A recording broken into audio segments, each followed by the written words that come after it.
নৱশৰণীয়া খেলিব পৰা নোপোৱাৰ লগত NDA এলায়েন্সৰ যিটো টিম আছে ইয়াৰ কাৰণে কোনো এফেক্ট নহয় কাৰণ ইতিমধ্যে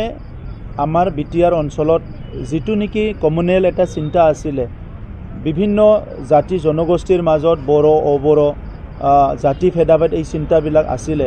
যোৱা 3টা বছৰত UPPL BJP মিলি এটো শেষ কৰি দিছে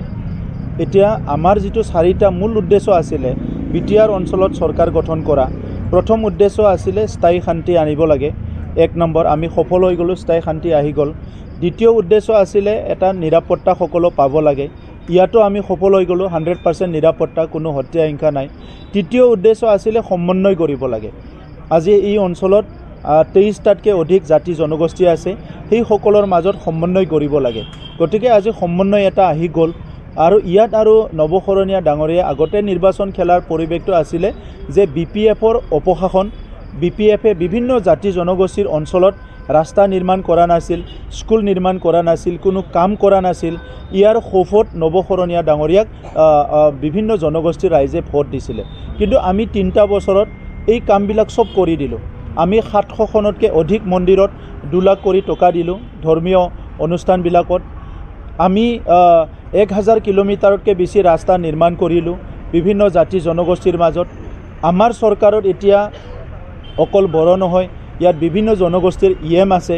সো তেনেকুৱা মিলি পেলাই আগত যেটো পৰিৱেশ আছিলে BPFৰ সময়ত একপক্ষীয়ভাৱে ৰাজনীতি কৰি আছিলে এতিয়া এই ৰাজনীতিটো নাই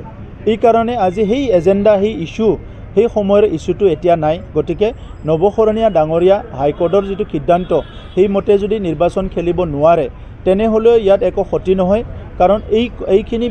যেটো ফিল্ড আছিলে এইখিনি এৰিয়া আছিলে BJPয়ে অলৰেডি কভাৰ কৰিছে আৰু বাকিখিনি BPFৰ দুৰ্নীতি অপশাসনৰ কাৰণে বিভিন্ন জনগোষ্ঠীয়ে যেহেতু তেখেতসকলক ইতিমধ্যে ইগনোৰ কৰিছে এৰিছে ইভেন তেখেতসকলৰ পাৰ্টিৰে যোৱাকালিও মই তেখেতসকলৰ ইউথ BPFৰ এজন সেক্ৰেটাৰী জয়েন কৰিছে আজিও কৰিব তেখেতসকলৰ দলক ত্যাগ কৰিব বিচৰা মানুহ তেখেতসকলৰ হাজাৰ হাজাৰ গতিকে সাধাৰণ পাব্লিকে আৰু কি কৰিব এই কাৰণে এই পৰিৱেশ আজি নাই NDAৰ প্ৰাৰ্থী জয়ন্ত বসুমতাৰী ডাঙৰীয়াই 3 লাখতকৈ বেছি ভোট পাই পেলাই কোকৰাঝাৰত জয়লাভ হ'ব আৰু